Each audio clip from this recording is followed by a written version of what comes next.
Assalamualaikum warahmatullahi wabarakatuh. Selamat pagi, siang, atau malam ini yang lagi mendengarkan ID broadcastnya dari ID Jawa Timur. Dan kali ini tentunya sebelum kita masuk pada topik masalah, sebelum kita mengucapkan dulu selamat tahun baru 2023.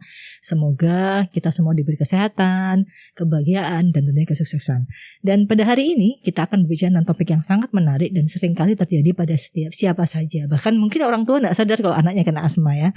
Dan hari ini tentunya ada narasumber yang sangat luar biasa, yaitu Dr. Retno. Selamat pagi, siang, malam dok.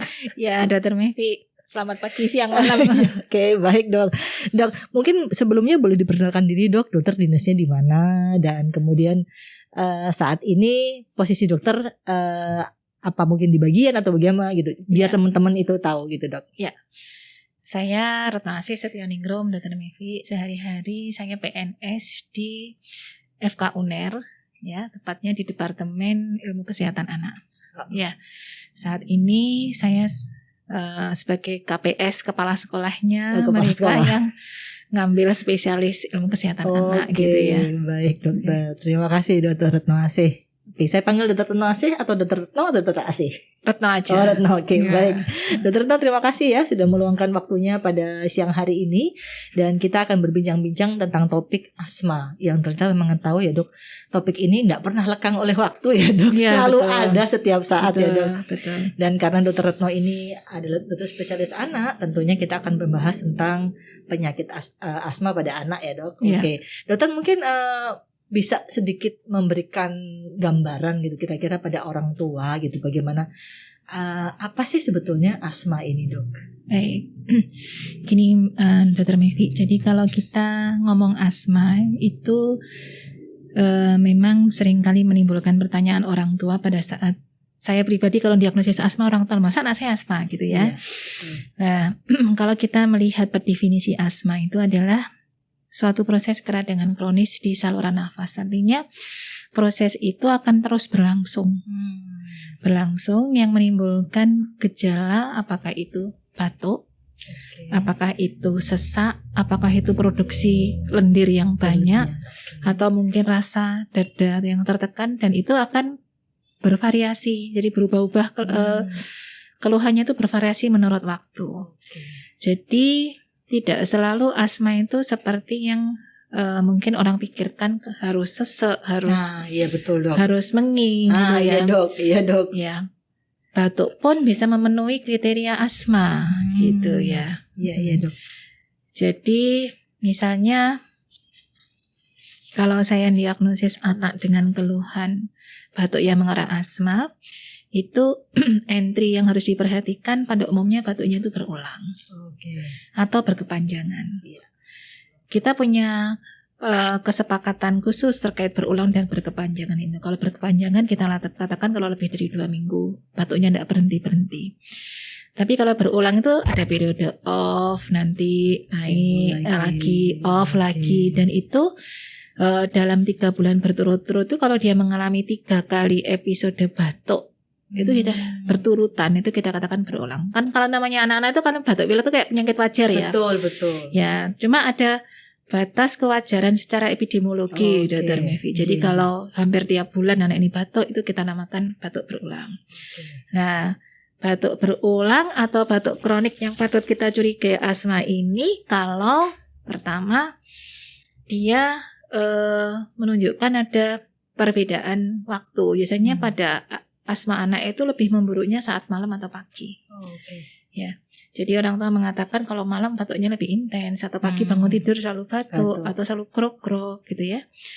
Terus munculnya pada umumnya ada pencetusnya. Cuma seringkali orang tua ini nggak tahu pencetusnya apa ya.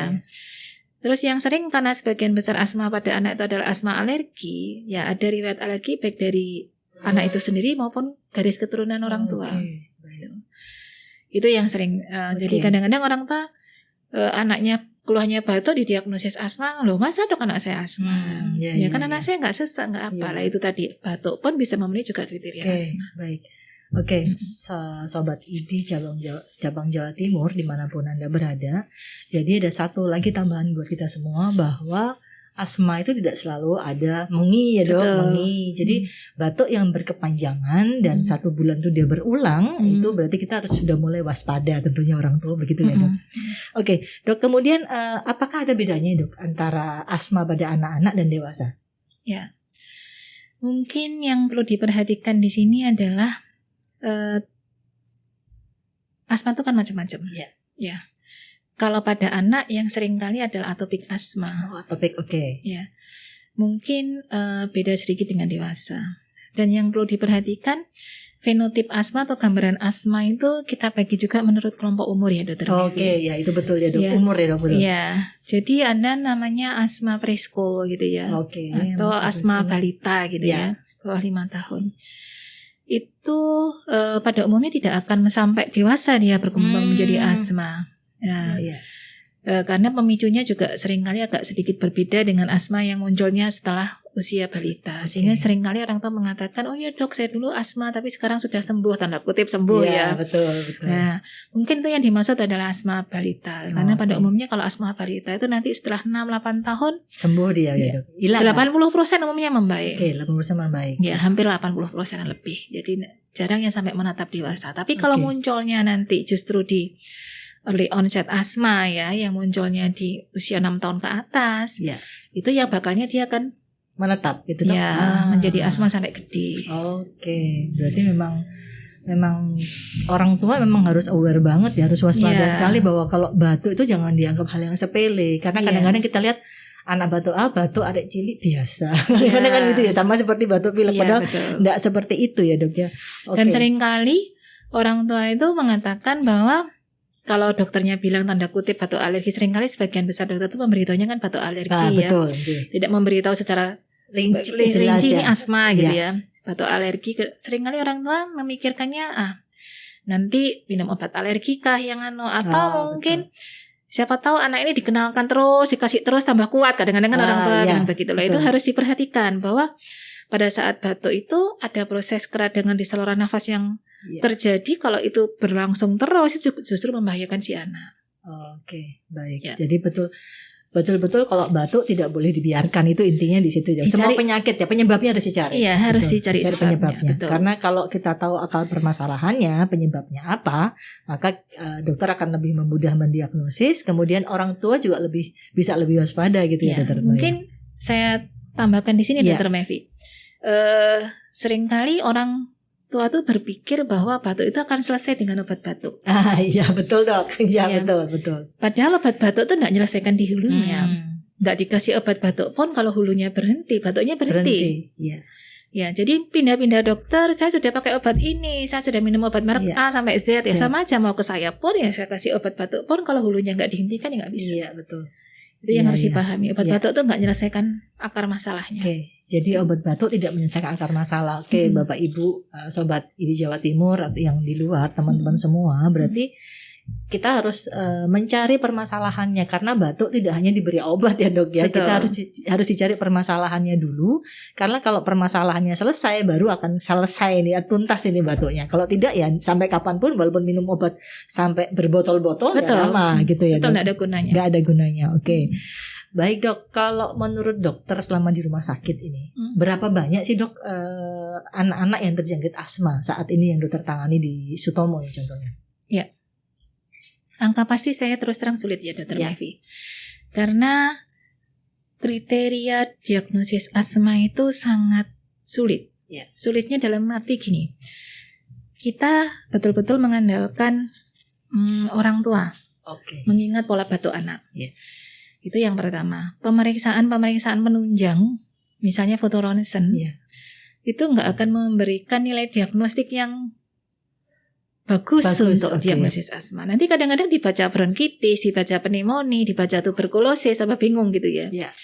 Terus yang kedua adalah pemeriksaan fungsi paru, gitu ya. Biasanya kalau pada asma ada gangguan fungsi paru itu hanya bisa dilakukan pada anak-anak yang kooperatif gitu ya. Kan harus tiup, tarik, gitu ya, betul. Nah, masalahnya adalah kalaupun fungsi paru itu juga hasilnya normal, tidak menyingkirkan diagnosis asma. Jadi oleh karena itu kriteria yang dipakai itu sulit, sehingga beberapa penelitian itu agak berbeda variasinya. Cuma kalau memang saya amati, memang angka kejadian asma ini sebenarnya cukup banyak. Pada anak-anak balita pun juga cukup banyak. Gitu loh. Ya. Baik dok. Dokter Retno kan pernah artinya merawat pasien asma yang terparah yang dokter tangani. Oh iya. Sekarang masih saya rawatnya. Ada gitu satu ya, anak. Itu saya struggle-nya luar biasa. Pakai mesin bantu nafas sampai 8 kali. Intubasi 8 kali. Waduh. Tapi kebetulan remaja agak perlu dijiwit ini. Oh gitu ya. Jadi masih bandel. Iya. Tadi pagi saya visitor sudah hinaan. Nanti sekian minggu di rumah balik lagi. Ya, kemarin saya tanya kamu makan apa nak? Gorengan gitu ya. Kebetulan memang anaknya agak luar biasa, kecentok sedikit langsung jelek ya. Berarti dok, kalau berarti asma itu kan ada faktor penyebab, ada faktor alergi dan ada mungkin faktor penyebab yang lain. Tapi yang paling sering apakah memang tipikal orang beda-beda ya dok? Jadi bisa saja kecentok sedikit, pencetusnya gorengan sedikit langsung kena, atau mungkin es sedikit langsung kena, bisa begitu ya dok? Jadi gini, Dr. Mevi, pencetusnya asma itu banyak. Ya. Pertama adalah infeksi virus. Infeksi virus. Ya, jadi kadang-kala ada anak yang begitu ketularan batuk pilek temennya, kalau anak asma, dia nggak hanya batuk pilek tok nih, bisa sampai ngekel, kadang bisa sampai mengi, sesek gitu ya. Virus itu, dan itu lebih banyak pada anak balita. Kalau gitu banyak anak balita ya. Ya, balita tuh pemicunya lebih banyak virus. Ya. Kemudian ada namanya lagi exercise induced asthma. Ya. Kadang-kadang exercise-nya sederhana aja. Gak usah olahraga yang nemen gitu ya. Misalnya lari-lari biasa, guyu kemekelan aja batuk-batuk. Langsung. Ya, nangis kelamaan batuk-batuk. Itu exercise. Yang ketiga ini polutan. Faktor polutan itu. Ya, polutan itu yang sering kali ini harus diperhatikan orang tua. Asap rokok, obat nyamuk. Saya pernah mendapatkan pasien, kebetulan pasien itu sudah berobat ke Singapura ya. Jadi membawa obat-obat asma gitu. Nah, saya ini capek dok, anak saya gini. Terus saya rinci apa ya kira-kira pemicunya anak batuk. Ayahnya sehari ngerokoknya 1 pak. Ya, itu juga harus diperhatikan. Nah, polutan. Kemudian ini cuaca lagi dingin-dinginnya. Ini sekarang perubahan cuaca ya dok ya. Dan yang lain adalah alergi. Nah, alergi ini kan ada banyak macam dokter. Betul. Ini yang harus menjadi perhatian tadi yang katanya Dr. Mevi. Hati-hati makanan. Anak dengan food alergi itu termasuk salah satu kelompok risiko tinggi. Karena kalau dia yang tipikal reaksi cepat, begitu makan dia sampai sesek. Beda dengan yang anak tipikal reaksi lambat gitu ya. Kita kan nggak tahu masing-masing anak beda-beda. Betul. Gitu. Nah, alergi lagi misalnya host dust mite. Ini yang agak nanti membutuhkan penanganan jangka panjang. Ya, pagi batuk masuk ruang perpus, ada ibunya tebal-tebal. Iya, betul. Ya, batuk-batuk lah, itu harus menjadi perhatian. Kalau mungkin faktor alergi seperti kayak debu atau apa, berarti yang bisa dihindari di ruangan ya dok. Misalkan di kamarnya nggak boleh ada buku, nggak boleh ada itu sama sekali ya dok. Pernah saya mendengar juga bahwa dalam suatu seminar disebutkan juga bahwa sebaiknya memang kalau anak yang terpapar alergi dengan hal itu, kamarnya benar-benar nggak ada apa-apa di situ. Jadi cuma mungkin tempat tidur, yang lain-lain di luar. Itu bisa begitu ya dok? Memang salah satu menghindari host dust mite atau tungau di rumah ini adalah dengan host dust control ya utamanya.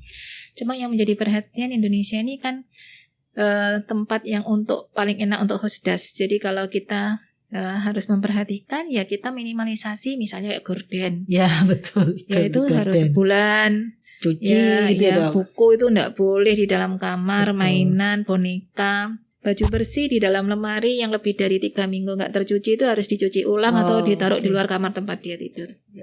Jadi memang cukup ribet ya dok. Dan lebih ketat ya dok ternyata. Betul. Nah, kalau nanti sudah lakukan itu dan Dr. Mevi masih tetap, ya kita harus membuktikan memang kalau keluhannya dia lebih ke malam, pagi gitu ya. Kita harus melihat, kita buktikan sensitivitasnya. Kalau memang nanti ngarahnya ke tungau, anak ini harus dievaluasi. Kalau memang positif dan keluhannya mengganggu terus, alergi tungaunya positif dari skin prick test atau apapun, harus imunoterapi. Ya, imunoterapi itu kayak masuk ekstrak tungau sedikit demi sedikit. Gitu. Jadi untuk kekebalan gitu. Iya, kayak kita vaksinasi. Kayak vaksin gitu ya dok. Baik dok. Kemudian dok, untuk obat asma dok yang sering diberikan, salah satunya mungkin kortikosteroid masuk ya dok ya? Iya. Itu gimana dok kalau ya kunci utama obat asma itu steroid. Oke. Cuma di sini kita harus melihat bahwa obat asma itu kan ada 2 macam. Obat namanya pereda, diberikan kalau perlu. Kalau pas batuknya ngekel, pas sesek, ya itu biasanya golongan SABA ya, short acting sama steroid. Sama obat pengendali. Pengendali ini diberikan pada anak yang asmanya jaraknya terlalu pendek. Dan itu batuk nggak batuk, sesek nggak sesek, harus ya dok, diberikan rutin. Wajib, tujuannya ya, adalah mengendalikan proses keradangan tadi yang peradangan supaya dia tidak menimbulkan kerusakan yang permanen di saluran nafasnya. Nah, kalau diberikan lama, maka pilihannya adalah steroid yang dalam bentuk hirupan. Ya, walaupun ada beberapa obat non steroid, tetapi efikasinya tetap tidak sebagus steroid ya hirupan. Karena kalau hirupan itu efek sampingnya jadi lebih sedikit gitu ya, dan dia hanya bekerja di saluran nafas saja, nggak kemana-mana. Karena itu efeknya lebih sedikit. Baik. Karena memang kan ada yang harus minum steroid. Kalau minum konsumsi steroid secara oral itu yang justru itu harus dihindari. Harus dihindari ya. Justru kalau anak asma ini dia sering mendapatkan steroid oral, steroid sistemik apapun itu oral, itu harus kita masukkan kelompok risiko tinggi. Nggak boleh ya dok. Betul. Jadi tidak boleh. Oke, Bapak Ibu, teman sejabat atau siapapun yang menonton tayangan kita pada hari ini, bahwa jelas ya bahwa sebaiknya memang kalau konsumsi obat apapun itu ya harus ke dokter dulu ya dok, konsultasi. Karena terkadang menganggap biasanya pakai ini ya. Nah itu yang seringkali saya agak tanda kutip gergeten sama apotek gitu ya. Betul dok, ya dok. Ya. Kan kalau anak ini asma, saya jelas mau tidak mau supaya anak ini tidak mengganggu tidur malam, saya ngasih steroid. Saya biasanya ngasih tidak lebih dari 5 hari. Sudah saya tulis ini do not eater gitu ya. Gitu kadang-kadang masih datang lagi. Ini kemarin saya sudah beli lagi resepnya. Bukan saya masalah dibeli lagi. Iya betul. Kasihan anaknya. Dan saya punya beberapa pengalaman pasien saya datang sudah dalam kondisi moon face. Iya. Bapak ini kenapa ceritanya gini? Karena anaknya sudah suka jajan gitu ya. Nah setiap kali jajan ini anaknya batuk, nah akhirnya bapaknya bolak-balik obat. Itulah yang terjadi efek sampingnya. Gitu. Berarti memang para pemirsa ini ya. Jadi pemirsa Sobat ID wilayah Jawa Timur yang perlu Anda perhatikan bahwa satu, sebetulnya kita tidak boleh membeli obat tanpa resep dokter. Itu kan kuncinya di situ. Dan tidak boleh meresepkan sendiri karena seolah-olah kita dokter. Terkadang mereka sudah menganggap anak saya terbiasa ini sehingga kemudian ke apotek, Mbak saya beli ini. Biasanya apotek-apotek yang mungkin kenal kali ya dok. Kalau nggak kenal kan nggak bisa.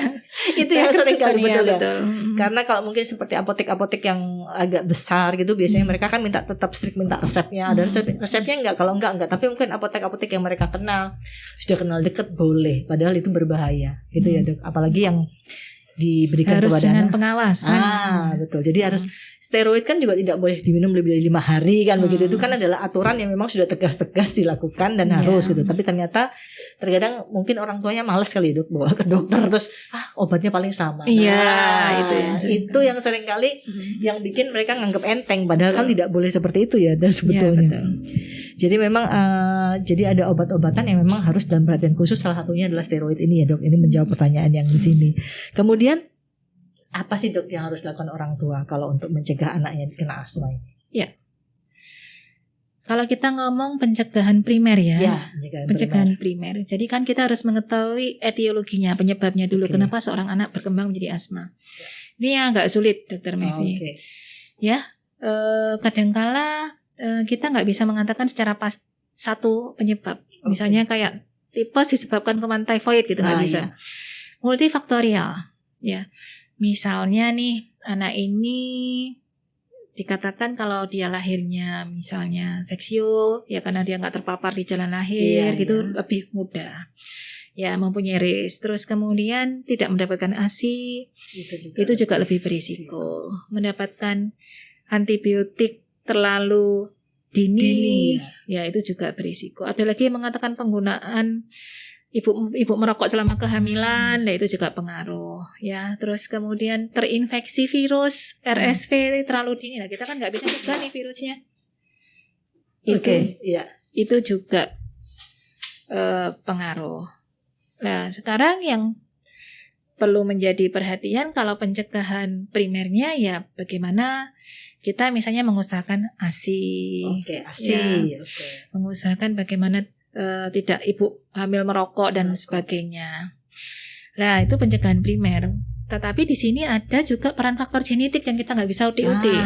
Itu karena sudah genetik gitu ya. Jadi gen asmanya itu yang kita belum tentu selalu ada keturunan dari orang tua asma juga gitu loh. Betul, ya. Betul. Ya.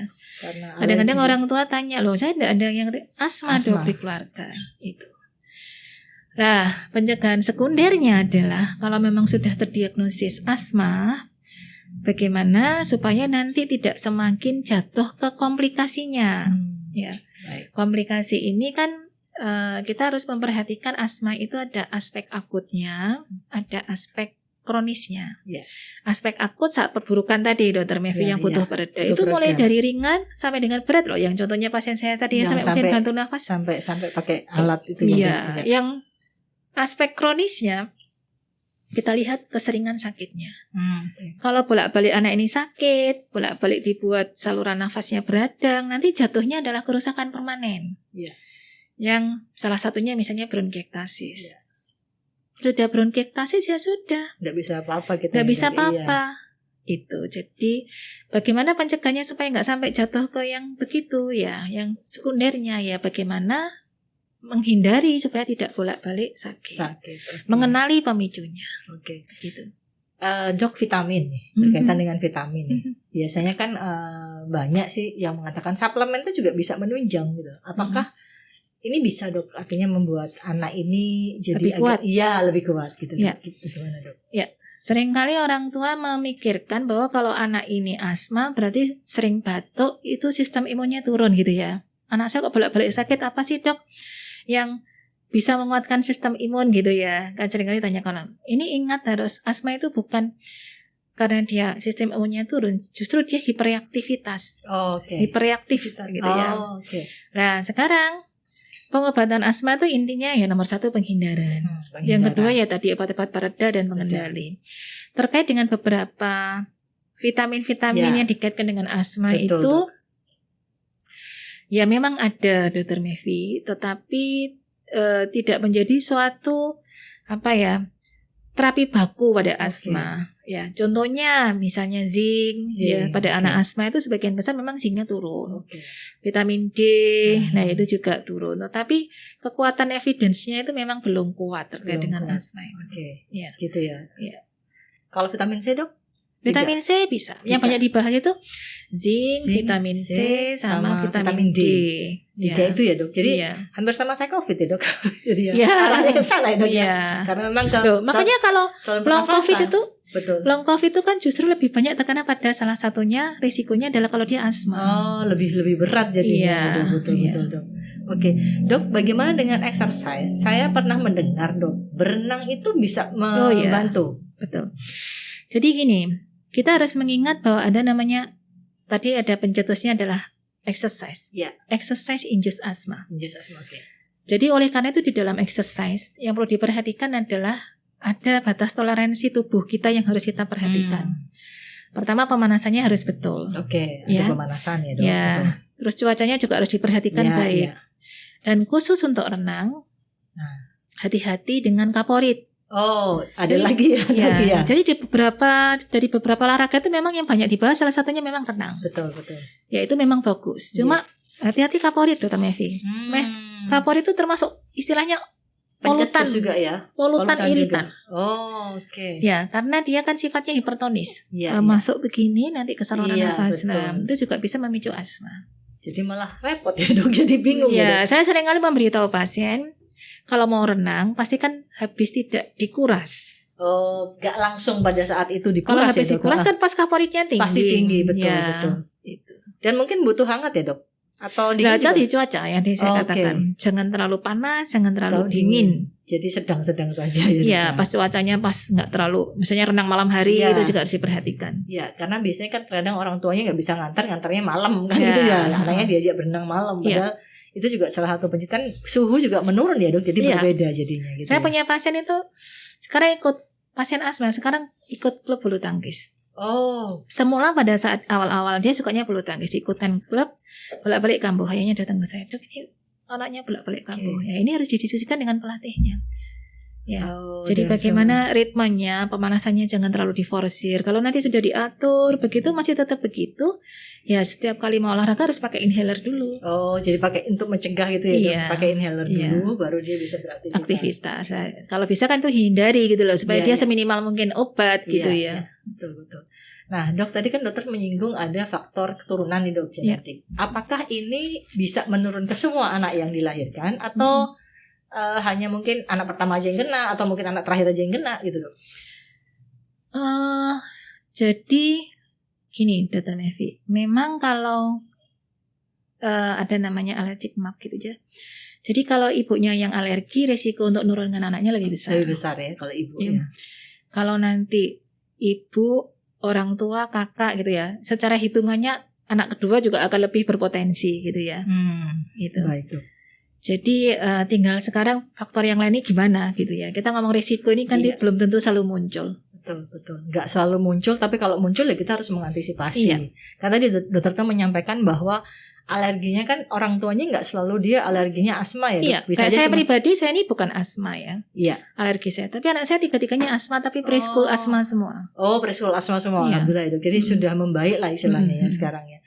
Berarti kalau begitu, Dok, ini bisa jadi kalau kita bilang tentang faktor keturunan tadi kan memang tergantung ya, Dok. Dari ibu memang lebih dominan. Artinya kalau memang ibunya alergi, baik alergi apapun itu, kemungkinan bisa jadi ada asma gitu ya, Dok. Betul nggak, Dok? Salah satu, jadi risiko anak untuk menjadi alergi lebih besar. Lebih besar, oke. Salah satu manifestasi alergi di saluran nafas itu munculnya dalam bentuk asma. Oke. Karena ada manifestasi yang lain juga alergi itu. Baik. Karena memang terkadang ada orang, Dok, berarti asma ini apakah faktor keturunan ya, Dok? Kan gitu kan pasti pertanyaannya kan begitu. Jadi bisa jadi salah satunya jadi adalah faktor keturunan karena ini yang genetik ya, Dok, yang nggak bisa diotak-atik kalau ini ya, Dok. Tapi kalau misalkan karena infeksi virus atau apa mungkin masih bisa dikendalikan gitu ya, Dok. Ya, gitu ya, Dok. Oke, Dokter. Berarti sekarang kalau begitu orang tua harus tahu ini apakah jadi setelah dari dokter nih misalnya anaknya berobat beritahu, Pak jangan makan gorengan, jangan makan ciki atau jangan minum minuman dingin. Itu betul orang tuanya harus betul ketat ngawasi anaknya ya, Dok.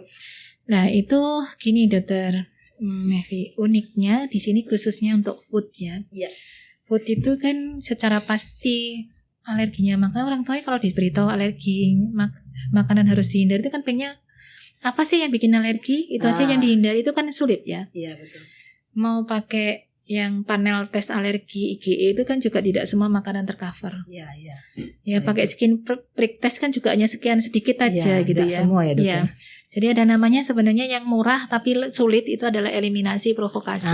Eliminasi provokasi, oke. Ya. Eliminasi yang dicurigai, kemudian dicoba kalau ada keluhan ya sudah. Ya, eliminasinya ini kan sampai keluhannya membaik. Rata-rata memorinya itu hilang. Misalnya Dr. Mevi ini alerginya ayam gitu ya. Iya. Ayamnya ini hilangan memorinya rata-rata sekitar 2 mingguan minimal ya. Dan nanti 2 minggu tidak boleh makan ayam, dicoba lagi ayam, kalau keluar ya sudah alergi ayam gitu aja. Nah, cuma masalahnya di sini adalah pada saat memprovokasi itu kembali lagi tergantung sensitivitas masing-masing. Iya. Tergantung orang, tergantung badannya masing-masing ya, Dok. Iya, jadi ada yang kena cerit aja nggak bisa, ada yang baru kalau agak banyak bisa. Ada yang modelnya misalnya harus melalui ya. Kayak misalnya susu full dia nggak bisa, tapi kalau keju bisa lah itu kan padahal sama-sama dari susu lah itu. Beda-beda. Oke. Ya memang agak sedikit. Oke, Sobat ID Jawa Timur, kalau memang ada pertanyaan nanti boleh diketik ya di kolom chatnya itu, nanti mungkin kita akan bantu untuk menjawab. Tapi memang tidak langsung karena kita menampilkan acara ini adalah tidak langsung, tapi bisa nanti kalau mau memberikan pertanyaan, monggo kita akan coba bantu untuk meneruskan ke Dr. Retno biar dijawab di kolom yang ada di tampilan kita nanti. Oke, Dr. Retno, satu lagi nih, kalau tadi dokter mengatakan bahwa bahaya sekali kalau misalkan pembiaran itu terjadi, karena tadi bisa jadi bronkiektasis tadi ya, Dok, apa?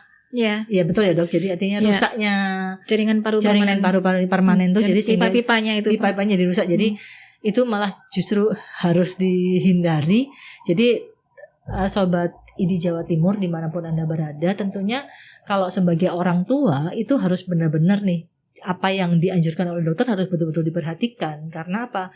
Karena untuk mencegah supaya tidak lebih buruk nih kondisinya. Jadi ini juga ini masuknya ke hak asasi anak ya dok ya. Jadi ini anak kan juga punya hak untuk mendapatkan kesehatannya. Dan kalau orang tua abai, terkadang kan seringkali orang tua nganggap lah anaknya nangis terus ya dok, kalau nggak dikasih kasihan ya dok. Nah itu kan salah satu ya dok. Itu seperti yang sering terjadi di sini adalah kalau sudah 2 pola asuh. Nah itu ya sama dok. Nenek sama orang tua. Orang tua biasanya agak lebih sedikit tega, neneknya pokoknya cucunya diam. Jadi akhirnya betul.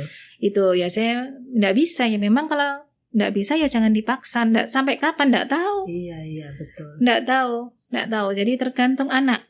Ada yang dulu bisa, sekarang nggak bisa. Ada yang dari nggak bisa menjadi bisa. Nah itu yang harus memperhatikan. Iya. Baik. Ternyata memang kalau ya kerjasama ya intinya betul. Kerjasama apakah nanti karena mungkin diasuh neneknya pada saat ayah ibunya kerja kan gitu ya, neneknya di rumah, anaknya nangis minta ini ya sudah dikasih, padahal mungkin ibunya sudah wanti-wanti jangan gitu ya dok. Ya memang perlu kerja gitu kasihan. Mosok sih cilik kok gak iso ngerasa kabeh gak oleh. Ya itu seringkali kan begitu ya dok neneknya. Mosok semua enggak boleh dok. Kalau itu kan mau jadi apa dia? Iya, saya seringkali coba sudah neneknya nanti saya suruh sini. Saya soalnya ngalami dengan almarhum ibu saya sendiri. Oke. Dengan putranya Dr. Retno sendiri ya? Iya, zaman namanya Mbah itu kan kalau anaknya nangis kan gimana cucunya nangis ya? Iya. Sok ngomong-ngomong ibu gitu ya. Iya. Buat beli nanti pokoknya malam sudah batuk lah, ini mesti dibujuki. Berarti kalau sudah batuk ini, wah ini alarmnya sudah ini ada yang dilanggar ini pantangannya ya. Tapi memang kadang menunjukkan kasih sayang itu kan tidak harus dengan memenuhi seperti itu ya dok. Cuman kadang karena aku kan kok nggak kasih makanan ini kan nanti dipikir aku nggak sayang sama cucunya kan gitu ya. Padahal itu sebetulnya demi kemajuan si anak sendiri gitu ya dok. Oke dok, tadi dokter mengatakan bahwa memang ada asma itu kan ada 2 tipikal ya. Jadi ada genetik juga ada beberapa jenis tadi ya dokter sampaikan. Satunya adalah genetik yang memang kita nggak bisa berbuat apa-apa, tapi yang satunya ini yang bisa kita hindari karena ada paparan atau polutan atau ada infeksi, itu bisa kita hindari ya dok. Jadi sobat ID Jawa Timur dimanapun Anda berada, kalau kita bicara tentang asma memang tidak akan pernah habis ya, dan memang sampai kapanpun kita pasti akan nemu itu kan ya dok. Asma itu rasanya apa ya? Semakin belajar ilmunya kita kayak semakin bingung gitu ya. semakin ini ya dok ya. Obatnya ya itu tapi kok ini keluarnya teori ini lagi berbeda gitu. Lagi ya dok. Obatnya kok nggak bekerja di hulu kapan nih bekerja di hulunya betul. Gitu. Padahal kita mesti tujuannya kan hulunya ini yang harus kita tuntaskan ya. Kalau tidak nanti seperti yang dokter sampaikan bahwa ada pasiennya yang sampai harus diintubasi, harus memakai alat bantu nafas gitu ya dok ya. Ya kasihan ya dok kalau kita melihat anaknya masih kecil itu. Tapi ya gimana, kadang-kadang anak-anak juga bandel sih ya. Tapi ya namanya juga anak-anak ya dok. Kalau sudah besar mungkin pasti akan berbeda. Nah kemudian dok, ini dok mungkin ini terakhir kali ya dok. Jadi untuk dokter sampai apakah ada pesan ya dok untuk orang tua ini? Tentunya pesan orang tua yang mungkin dokter bisa menyampaikan bagi mereka yang mengidap asma. Orang tua itu harus bagaimana itu secara tegasnya. Dokter sudah menyampaikan tadi, tapi sekarang mungkin dokter menegaskan sekali lagi dok. Ya, jadi di sini kunci utama asma itu kan penghindaran ya. Supaya kualitas hidup anak asma itu akan baik kalau dia seminimal mungkin obat.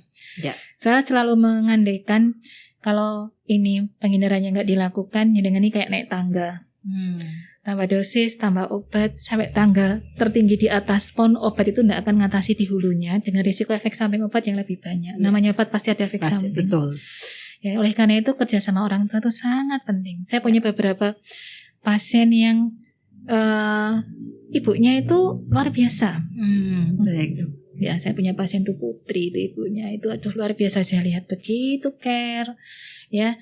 Terus kemudian nurut. Mana ini sudah dok, ini saya coba ini dok ya. Terus kemudian penggunaan obat itu juga patuh gitu ya. Yang sering terjadi pada saat dokter memutuskan penggunaan obat, menggunakan obat-obat pengendali yang harus diberikan jangka panjang, orang tua itu loh, anak saya nanti kalau pakai obat-obat terusan, apa nggak ketagihan apa ya. Lah,